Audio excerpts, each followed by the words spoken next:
Hello, this is MrChabry, and today we're going to take a trip to the vibrant heart of Nashville, Tennessee. We're going to check out the Parthenon, check out a nice southern restaurant, and then finally end our trip with a stunning art exhibit. Come join us for our trip. We're going to have an exciting day.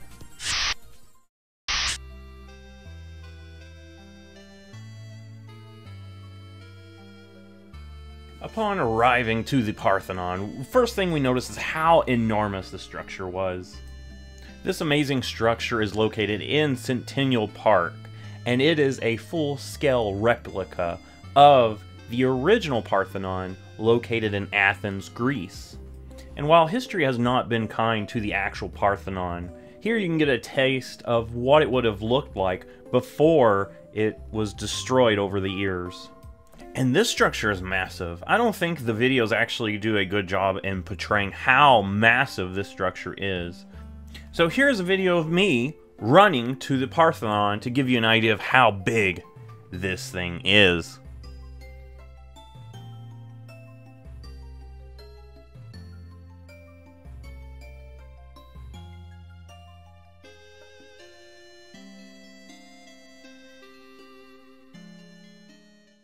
Everything from the doors to the columns, this structure is so large. But now, let's go ahead and step inside to see what the Parthenon itself offers. The first room gives you a little bit of history on the construction and the first time this Parthenon was used. This Parthenon was built in 1897 for the Tennessee Centennial Exposition. In this room, you can find tons and tons of artifacts from this first opening of this Parthenon. You can see silverware, you can see cups, you can see serving dishes, all the things that you would need to feed a bunch of people coming to an exposition. I honestly find the photographs taken and displayed here really interesting. You get a full sense of the history of this structure. It was built for the exhibition, it was meant to be demolished. It sat around until it was bought and reopened as a tourist attraction. The first thing we come across as we enter the inside of the Parthenon is a gallery. In the main hall of the gallery is an educational piece on kumiko. Kumiko is a Japanese art form where pieces of wood are laid in a geometric fashion, giving very interesting shapes and patterns. And to be honest, I don't think I could pull off any of these super detailed designs that it takes someone with a very steady hand to put together. And to prove that, here's me trying my hand at some kumiko art. Oh, okay. I don't know, just make little designs out of fitting them together. Needless to say, I couldn't even get one inkling of a design going. As we travel to the back room of the Parthenon, this room gives us some of the historical breakdown on the construction of the original Parthenon. Some of these include a replica of the crane that the Greeks would use, some interactive stations for children to learn and play, and a virtual tour making you feel as if you were there in the ancient world. The next thing that we look at is the permanent art collection that is displayed here in the Parthenon. 63 pieces of art from the 19th and 20th centuries. I like the use of purple in the background of this one. It gives it a very interesting color. The woman's eyes look out at the viewer. Wonder what she's thinking. What I've noticed is there is a lot of landscapes here. I find it interesting how landscapes can capture a snapshot of a location at a specific point in time.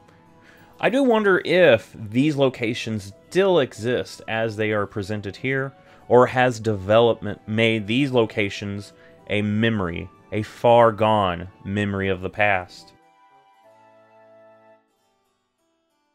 And I also like the artwork that captures a person interacting with those landscapes. I wonder if these people actually existed, or were they created in the imagination of the artist who was there trying to capture a specific feel. Many of the landscapes I've noticed are either pastoral or they have a focus on the sea, maybe a port town. I do notice some of the still lifes also kind of have this emphasis on a port town style living. And I'm also interested in the paintings that depict a specific person. I want to know if these people are real, or are there models that are trying to depict a specific lifestyle?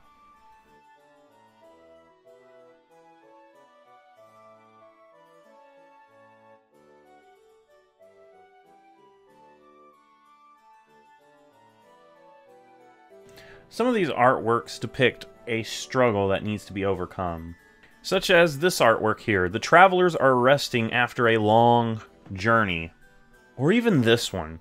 Now this one we see a ship that has sunk and crashed upon the rocks. You can imagine kind of the chaos that overtook the people on the ship as they realized things were not going well. However, in the distance you see light shining through the clouds. Light that represents hope. The optimistic outlook for a better future. Such as the hope that the suffragists felt, the statues of which are depicted outside the Parthenon. And speaking of statues, when we went up the stairs, we didn't imagine to see something this mind-bogglingly massive. This is a 40-foot statue of Athena, the patron goddess of Athens. Not only is the size of the statue breathtaking, but the use of gold. The gold really captures your eye, and you can feel the respect that the Athenians would have had for their patron goddess. In one hand she holds her shield Aegis and a spear, and in the other hand she holds the goddess Nike, the goddess of victory. On the shield we see the face of Medusa, the Gorgon that was defeated with the use of this shield. And on the inside of the shield we get a depiction of a battle. You really get the sense of Athena as a warrior goddess.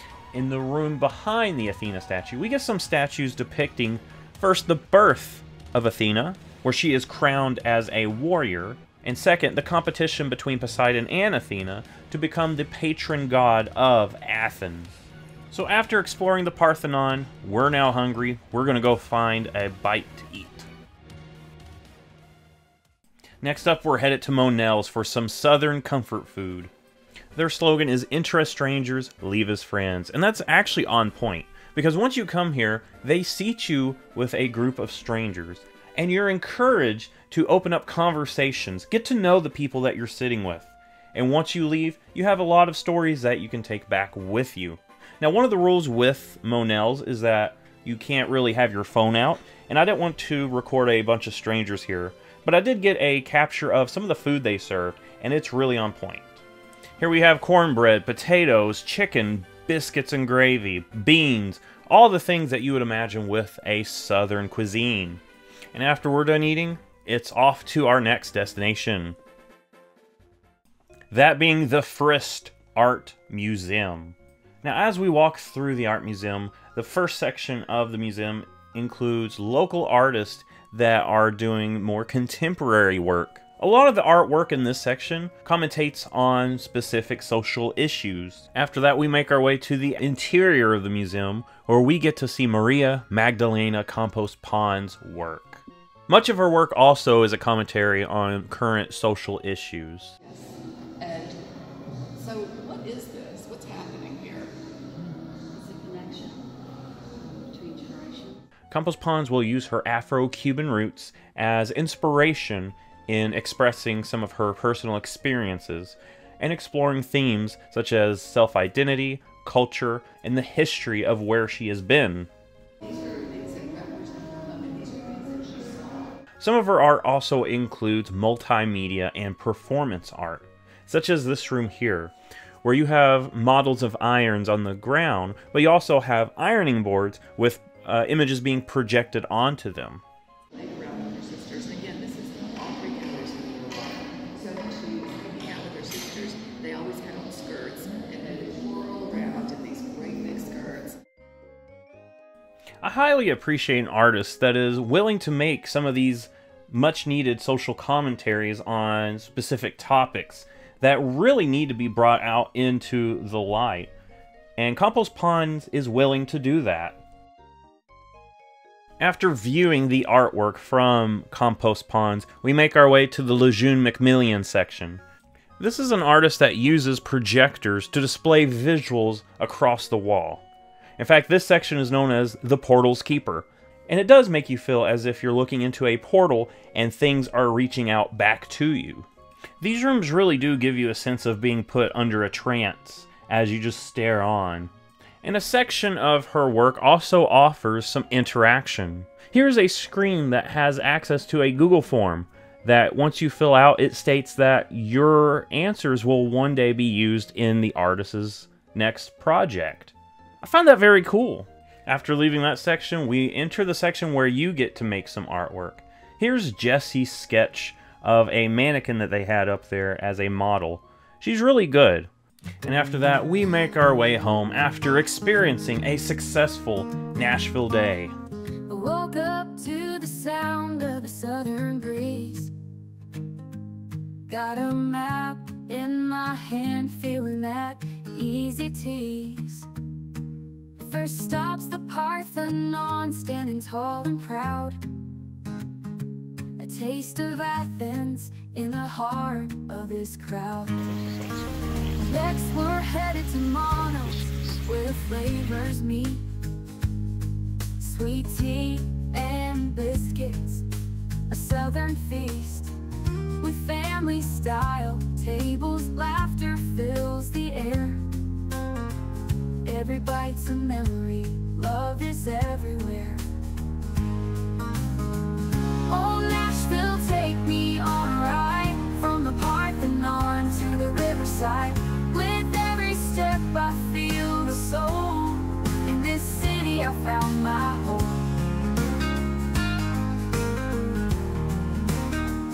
Then to the art museum, colors come alive.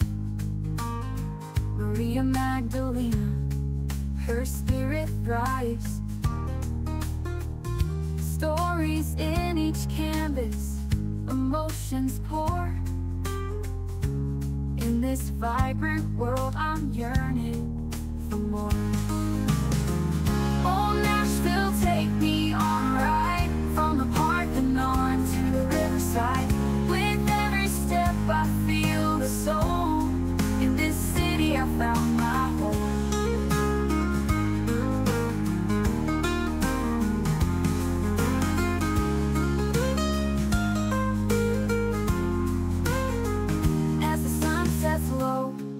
Skies of gold, these memories we've made worth more than gold. In Nashville's heart, where dreams collide, forever in the city I'll take my stride. Nashville, take me on a ride from the Parthenon to the riverside. With every step I feel the soul. In this city I found my home.